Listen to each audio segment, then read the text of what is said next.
Today in the program, my guest is James Masumbu, board chairperson for ADMARC. Many thanks for joining us in this edition of Capital Straight Talk. I welcome you. Thank you so much for inviting me. You are the board chairperson of ADMARC, and we are appointed at a time the parastate was facing a lot of challenges. Until today, there are issues there. Are you managing the crisis at ADMARC? Yes, I would say we are managing, but I must confess and I must agree with you that we got in as a board at a very critical time and at a very difficult time as well, because as you have rightly mentioned, it was at a time when there were so many stories about ADMARC and most of them negative. So yes, I agree that we got in at a very difficult time, but we are trying as much as possible to manage and give policy direction to the management of ADMARC. The only thing that you have done that Malawians can say that the board has done something is the suspension of Mulumbe and the Director of Operations, Mr. Fixon Kamtonga. What else have you done as the board to take care of the situation at ADMARC? Well, you would rightly say so, because we have had two extraordinary board meetings. The first one was the one that was actually held in January, just after our appointment by the appointing authorities. We discussed quite a number of issues. We also got reports from ADMARC, especially in relation to the purchase of maize from Zambia. But it is also at that particular meeting that the board had to deal with the issue of then asking the Chief Executive Officer to go on leave. So indeed, one of the major issues that we have had to deal with during our tenure beginning January has been, in particular, the issue related to the purchase of maize from Zambia.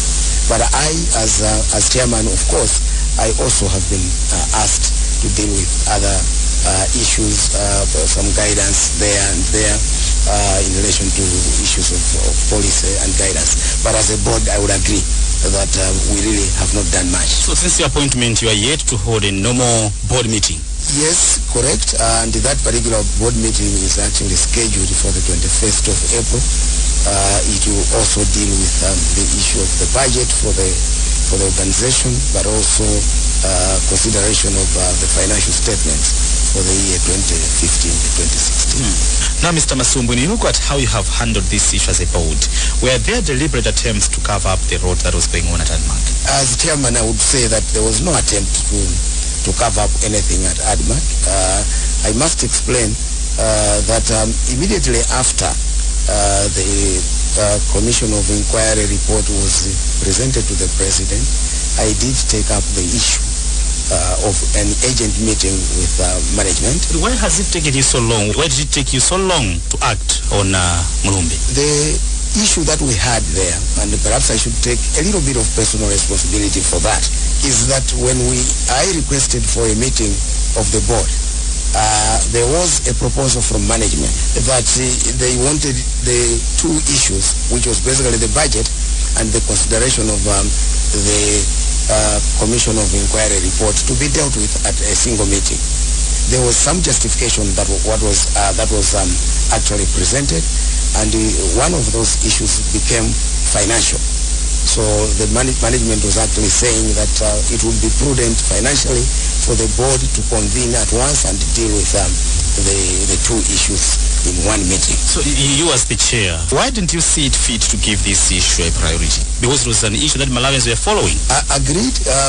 That's why I actually said, as in the preamble, that I must take personal responsibility for that. In hindsight, I agree that perhaps we should have acted a little quicker, and perhaps we should have indeed called for an extraordinary board meeting, or indeed an emergency meeting, which could have dealt with the issues much better. Did you send Mr. Mulumbe on forced leave, or he applied for his leave initially? Initially, what had happened is that when we were appointed as a board, Mr. Mulumbe voluntarily came to me and said he wanted to go on leave. He also indicated to me that he had already spoken to the then Comptroller of Statutory Corporations, but that the Comptroller had actually said that, Mr. Mulumbe, you must wait for the board to meet and you can present that particular proposal to the board, which is going to be set up very soon. And indeed, that time, the board was actually set up within January, and we convened. And when I met Mr. Mulumbe for the first time since my appointment, he indicated his willingness to go on leave.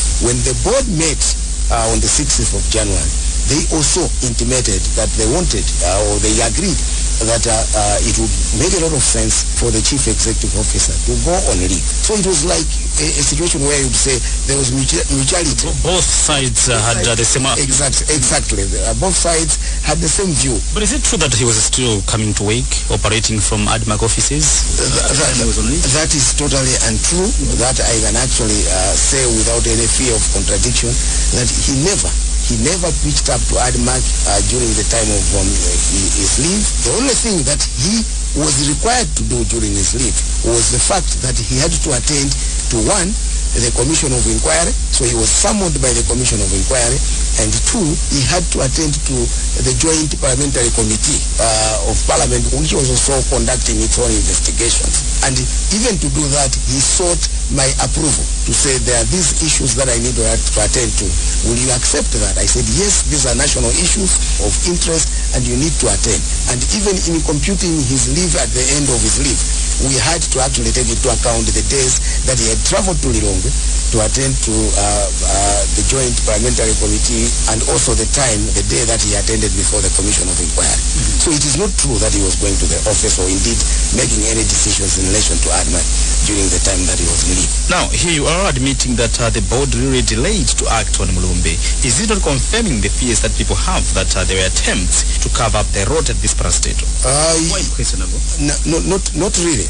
I think what had happened, perhaps this is another issue that needs a little bit of explanation, is that in the view of the board, the initial leave that Mr. Mulumbe went on was actually meant to facilitate the smooth operations of the Commission of Inquiry, the commission that was undertaking the investigations at ADMARC. That, in the view of my board, was the only condition that was attached to his initial leave. When I asked you some time back about his leave, yes, you said that if it happened that his leave actually ended before the end of the investigations, you are going to ask him to prolong his holiday, yes, isn't it? And that's exactly what happened. How do you allow him to come back to it? That's actually exactly what happened. Because what had happened was that, you remember, the Commission of Inquiry was given until the 31st of January to give his findings and present his findings to the President. It did not happen. They asked for an extension to the 9th of February. And Mr. Mulumbe's leave days were almost expiring at that point by the 31st of January. And we had to ask him to continue on leave until the presentation of the report. So it actually happened. That's what actually happened. He stayed home until after the 9th of February when the report was presented, and after it had been presented, that's when he came back. So we can say that his coming back was for him to face the recommendations that were made by the Commission of Inquiry. In my understanding as board chair, I explained that he is coming back, but that does not mean that the board is crippled from dealing with the issues that had actually come out of the Commission of Inquiry report. He had to come back because the only one condition that we set in allowing him to go on leave had actually been satisfied. The Commission of Inquiry had presented its findings to the President. But still had to be pushed. You had to be pushed by other organizations. At some point we had even HRCC asking for the dissolution of ADMARC board because we are not acting on this issue. Yes, we saw that, and to me, perhaps Were you surprised? I wasn't surprised, but I didn't take it seriously. Why? Because I thought that whoever made that statement was not following what was happening. Because we were making presentations to the media houses, to the various radios, that this is what is happening. We are waiting for a meeting that will tackle budget and this particular issue. So for somebody to say that you are doing nothing just because a period of time has elapsed, I thought it was a comment that was made out of context. But this is a free Malawi. People these days are able to talk on almost everything. So I personally, I think it was you actually who asked me in a radio interview that have you seen what they have said, and I told you that I don't think it's something that is really affecting our judgment. The only issue that affected our judgment is the continued delay to make the budget ready, and we thought that then we had to call for this particular meeting. What now of the deal with Kaloswe? What next? The deal with Kaloswe, I think the only thing that as a board we are aware of is the fact that there have been media reports that perhaps ADMARC has been sued in Zambia. Media reports? Yes, because officially, and we have even sought the intervention of our High Commission in Zambia to confirm we have not been served with any document by Kaloswe. So you take that ADMARC has not been sued by Kaloswe? In that context? In that context, we are of the view that Kaloswe has not sued ADMARC, because we would have been served by the documents by now, or at least our embassy in Zambia would have been approached. So in your view, ADMARC will go scot-free? Well, insofar as Kaloswe is involved, the position of ADMARC is that he doesn't have a case, nothing at all against ADMARC. Yes. Is it true that the ADMARC board was bypassed when the decision was made for ADMARC to get maize from Zambia and of course to engage the Zambian broker in the name of Kaloswe? Is it true that the board was bypassed? Well, that now takes us back to the previous board, but because I happened to have... You were there? I was in that board. I was actually the chairman as well. I already said in earlier interviews that that's what happened. We were not directly informed about Kaloswe until after our contracts expired. So yeah, we didn't have that information about Kaloswe in any kind of contract with ADMARC. That is true. You have a lot of stock, of maize in your ADMARC tables, isn't it? Yes. Why do you want to sell the maize to Kenya and Tanzania? Well, what I have said, and perhaps I should repeat here, is the fact that there have been approaches from Tanzania and Kenya in relation to the maize that we have. But being cautious of the fact that we need not relax, we have said that we cannot make that decision at this point. We need to wait. We need to harvest the maize in the country and allow the experts to carry out their own analysis of the situation. And only when it becomes important or only when it becomes prudent to dispose of the maize that is there, that particular decision will be made at that particular point. But no decision as we speak today has been made by the board or indeed anybody to dispose of the maize that we have. I must also mention here that ADMARC actually survives on borrowed funds. And the maize that we are talking about is maize that was bought using borrowed funds. So there is that we must clarify, there is pressure on the part of ADMARC to repay those particular loans. And the only way they can repay those particular loans is actually to sell the maize. So that is one bit that should not be ignored in the whole equation. The fact that there are outstanding loans that have been guaranteed by government, but that must be paid back by ADMARC. So in your view, the best way would be to sell the maize outside the country and for you to pay back those loans? If at the end of the day, the experts, there are people that are experts in that particular field, I am not one. If they are able to say that perhaps, for example, you only need 50,000 metric tons, I would, without fear of ever, recommend and actually encourage ADMARC to sell maize. Kenya or Tanzania? The best bidder, as it were. Yes.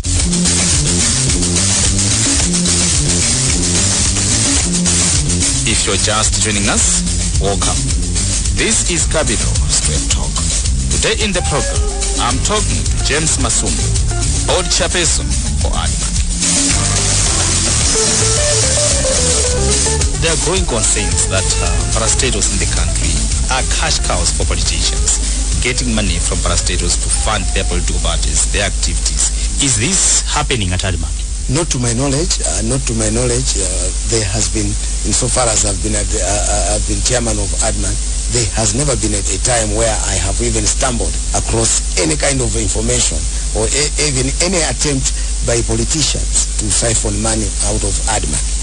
That I'll be lying, and I must say the truth here, that I have not come across that. Are you being political? No, not at all. I am far from being a politician. I'm just giving out the truth. I have not been consulted. I have not been aware of any attempt by any political party or even government to get money out of ADMARC in any dubious circumstances. What have you done at ADMARC in line with the issue of public sector reform initiative, the issue of reforms? What have you done at ADMARC in that regard? Well, we have gone quite a way in that, and that actually takes us to my previous 10 years chairman.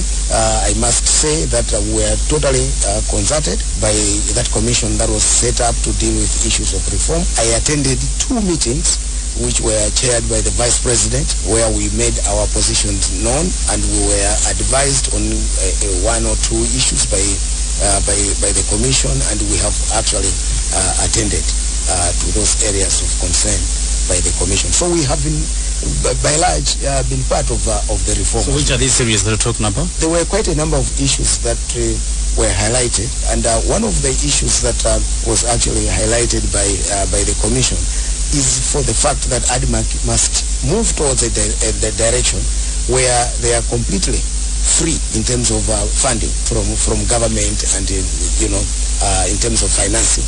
So the Commission was basically saying that try as much as possible to run ADMARC as a commercial entity. So that's the direction that we have taken. We are trying as much as possible to run ADMARC as a commercial entity. It is difficult because there are instances when perhaps some issues of social responsibility have to take place, and ADMARC is asked to carry out social functions. But I think the Commission was of the firm view that ADMARC must, as much as possible, move as a commercial entity.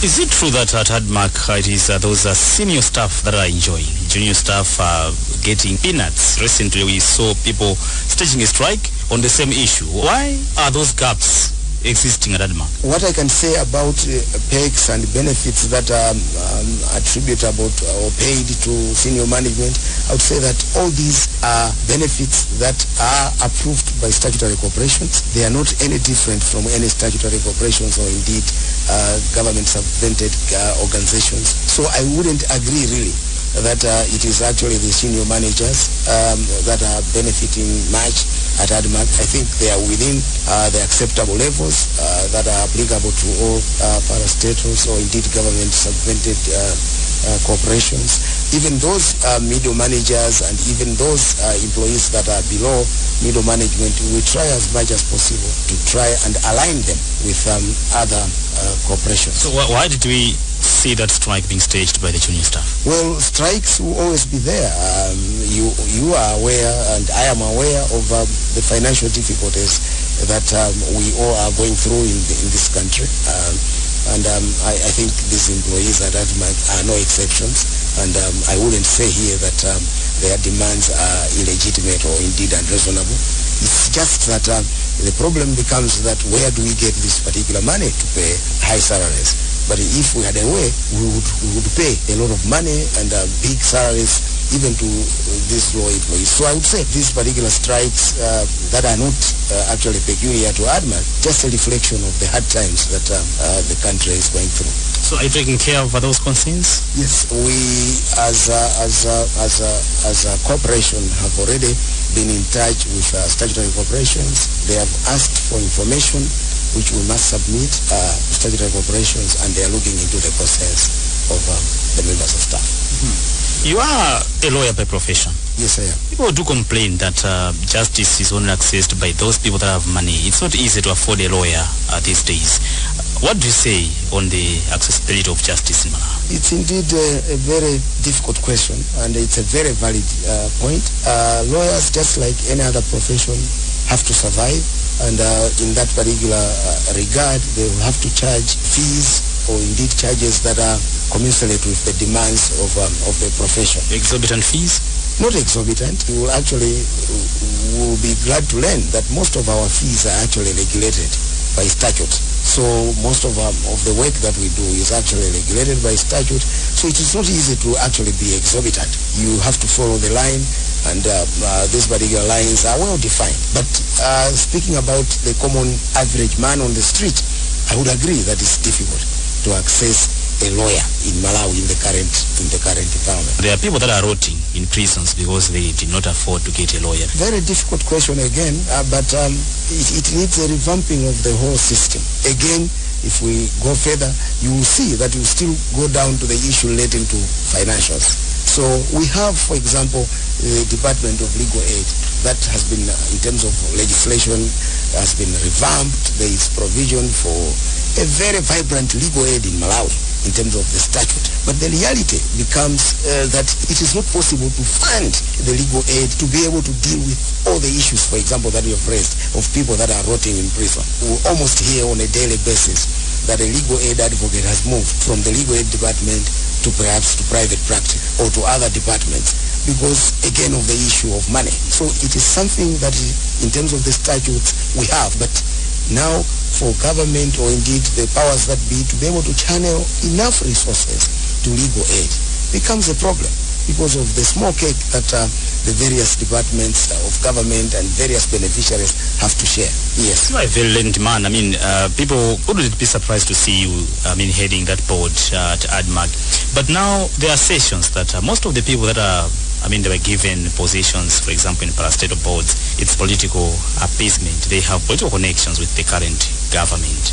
Are you one of them, Mr. Masumbu? Well, it's a very difficult question. But I would say that, for example, personally, I have been at ADMARC. The first time that I was at ADMARC as a board member was in 2004. I served as a board member in 2004 to 2006. That was during the late Bingo Mutharika? Yes, that was during the first DPP government, and I think I was relieved of my responsibilities in 2008, and I was only reappointed in 2015. Now under the DPP again? Under the DPP. So you have strong links with the DPP, isn't it? Yeah, I don't think I would say I have strong links. I know people in DPP that I would not disclose. Like who? The president? Well, the president, everybody knows the president. I know the president, but I also know quite a lot of colleagues that were perhaps together in school. My former partner is a minister in the government. So who is this? That's the Minister of Justice. He's my former partner. Did he influence your appointment? Oh, well, I don't think so. He's a Minister of Justice. I don't think he's linked to appointments in parastatals. But, it's something. He could have been consulted. I don't know. But I would be very slow to think that most of the appointments are actually... Are you DPP, Mr. Masumbu? Are you DPP? I am not actually. I am not DPP. I am not... Do you sympathize with the DPP? Not even sympathy. I don't think it would be correct word, because for one to be sympathetic, perhaps I would be expected to donate to the party and do other things on the party. But it's a party that I think I have dealt with. I have for the 2 terms that I've worked at ADMARC, it has been the DPP that has appointed me, and to that extent I wouldn't say that I don't know them. I know them. I have a lot of colleagues in that party. And in that regard, you wish the DPP well, isn't it? Because they have considered you twice. Yeah. It's only fair for you to wish them well. It's only fair, yeah. But then perhaps where I have problems is that you are saying they have considered me. These particular appointments are actually responsibilities. Is it not a favor to you? It cannot be a favor. It is actually a responsibility. Chairing ADMARC cannot be a favor. It is a very big responsibility. How much do you get as a board chair for ADMARC? Well, for sitting, the sitting allowance is as little as 25,000 kwacha. Even for the most unsophisticated work that I do in my firm, I would hardly charge 25,000 kwacha for a whole day of a board meeting. So it's not something that a lot of us have gone in for money. It is that understanding that as a Malawian, you have other responsibilities that you have to accept whilst you are still energetic. And it is in that vein that some of us have accepted to serve on these boards. But it is not really the monetary considerations, definitely not. If it was that, perhaps then I would not have accepted to be board chair of ADMARC. Let's conclude with the issue that we started with, the suspension of Mr. Mulumbe. Did you communicate to him, and how did you communicate to him about his suspension? Did you write him or did you phone him? Communication is, of course, it has to be formal, so it's in written form to him. But as Chief Executive Officer of an organization, I had a separate session with him where I explained what the board had decided. But in terms of formal communication, a letter has been written. And this will be, I think it's already been delivered to him, because it's not something that we can take on an informal basis. But these are very senior people at ADMARC that you have suspended. Yes. Would there be gaps? Well, inevitably, yes. There will be gaps, but we have quite able people as well. The acting Chief Executive Officer has been there for some time now, and we have all our hope, and I think we believe that she will be able to carry out the responsibilities in that acting capacity very vibrantly and indeed without any issues. But gaps will always be there, because Mr. Mulumbe has been at ADMARC for a long time. He knows a lot of issues and a lot of institutional memory that he has in relation to ADMARC. So yeah, we will definitely, in this particular regard, have a little bit of gaps, but they are able people that will deal with ADMARC at this particular. When all is said and done, how can you assure Malawians that going forward, in the future, you'll be on top of things? I mean, because it's not sounding well to hear that the board was bypassed, all these developments happening at a very important parastatal like ADMARC when you're there. Difficult question, because we are talking of the future. I can just commit that I'll try as much as possible. No, but you have learned your lessons here. Yes, lessons will always be learned. We learn, we continue to learn, and even out of this particular situation that we have had to deal with, we have definitely, and personally, I have learned a lot of lessons, and I'll use those particular lessons going forward for the betterment of ADMARC and for the betterment of the service that we are giving to ADMARC. So yes, true, lessons have been learned. Perhaps one or two things could have been done much better than we did, much better than I did as board chairman. And I continue to learn everywhere. Even in my profession, I continue to learn. Is the team of directors there very supportive to you? The team at ADMARC that has been appointed is very supportive, even when you have issues and you want to discuss with them, perhaps over the phone because it's an urgent matter. They have been very proactive and very helpful to me. And I would say that I have a very good team that I think will help ADMARC in terms of policy. Mr. Masumbu, many thanks once again that you joined us in this edition of the program. Thank you so much. It was always a pleasure to speak to you and clarify one or two issues that have been pending.